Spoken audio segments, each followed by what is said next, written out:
Hello everyone, my name is Sara Moro, and today I will be talking about stigma, media, and employment, a comparative analysis of Olympic and Paralympic athlete career transitions.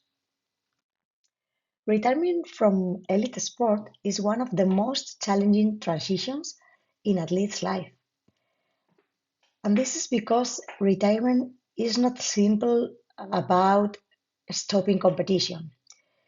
It is a complex life transitions that affects identity, social relationships, and career development. Elite athletes usually start very young, commit full time to sport, and retire early.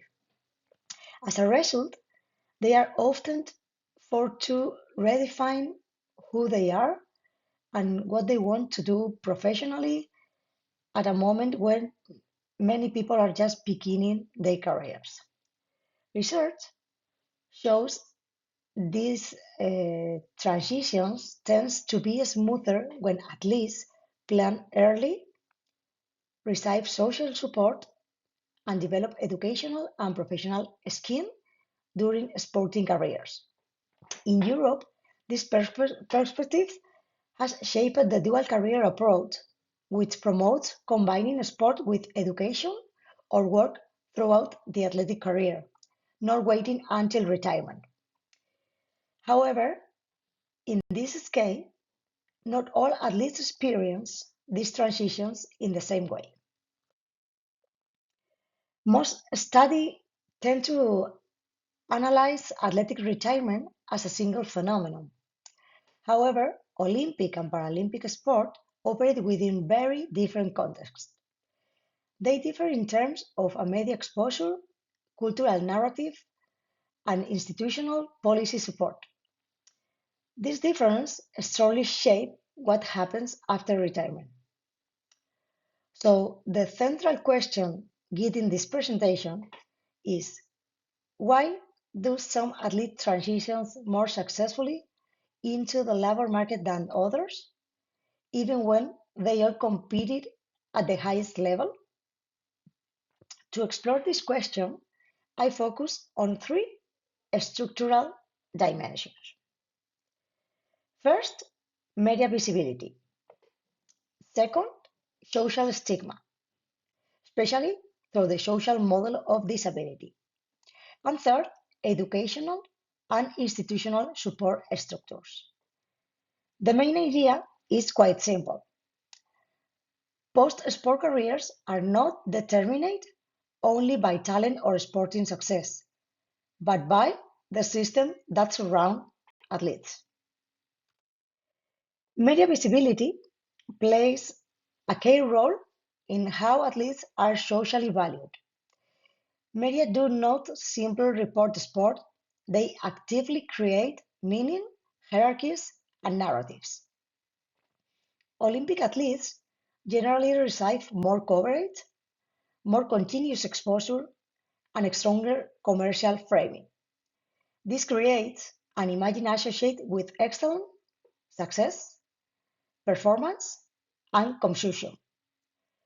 Paralympic athletes, in contrast, receive less coverage and more discontinuous attention, often concentrated around the Paralympic Games. And importantly, the type of coverage also differs. Paralympic athletes are frequently framed through narrative of inspirations, overcoming adversity, or moral and social value rather than athletic performance. While this narrative can raise awareness, they also have downside. They can make the athlete visible as a symbol, but invisible as a professional. At the same time, even for Olympic athletes, high media exposure does not guarantee a successful post sport career. Visibility is often intense but short lived and does not necessarily translate into professional networks, recognized competencies, or long term employability. So, visibility is not enough. To understand this difference more deeply, We need to talk about social stigma. From government's perspective, stigma is not an individual problem, but a social process in which certain attributes become dominant and overshadow everything else. In Paralympic sport, disability can become the main social marker, even after a career of athletic excellence. The social model of disability helps us shift the focus. The problem is not the athlete's body, but the barriers created by society. In the labor market, these barriers include lack of accessibility, unconscious employer, low expectations, and limited job adaptation. This means that post-retirement difficulties are not about ability, but about structure. However, here we encounter an important paradox because disability is recognized as a sort of inequality.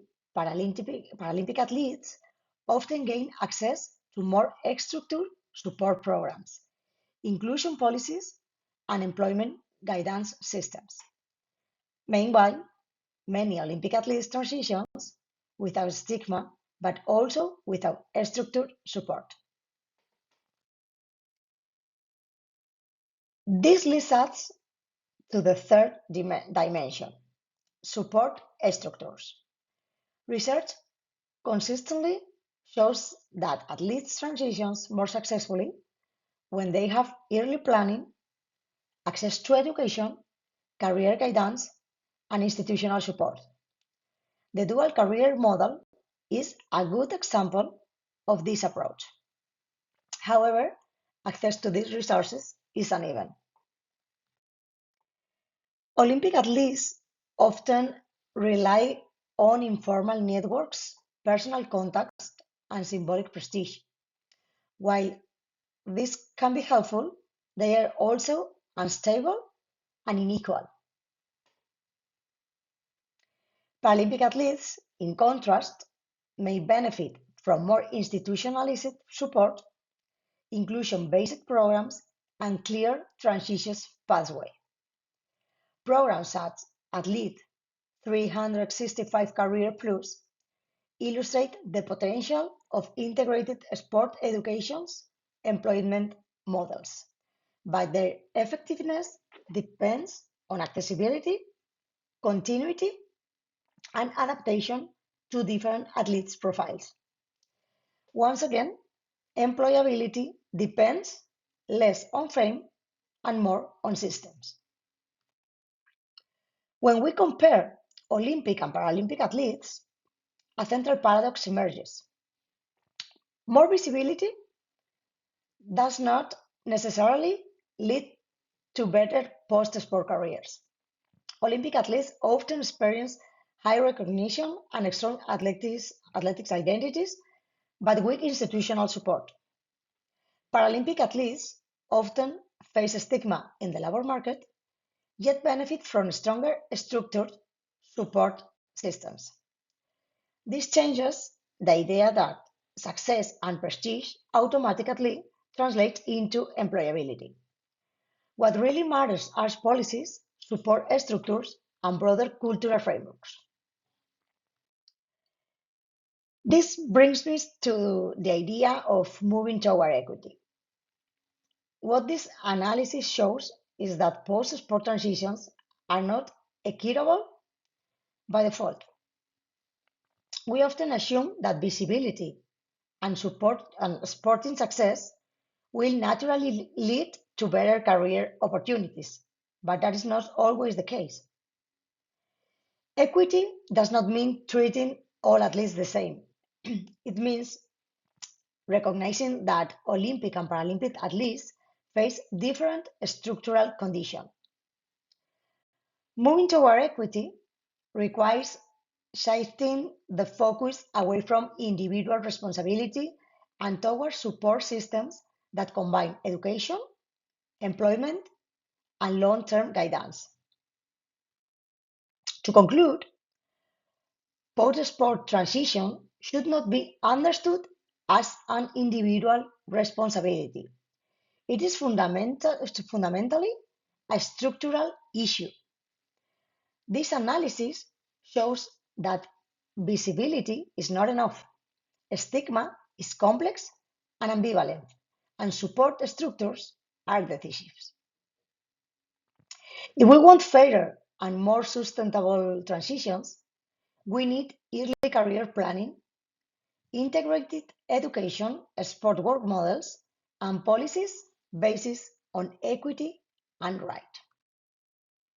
The goal should not be to produce champions who succeed only during their sporting careers, but at least who can build meaningful professional lives after sport.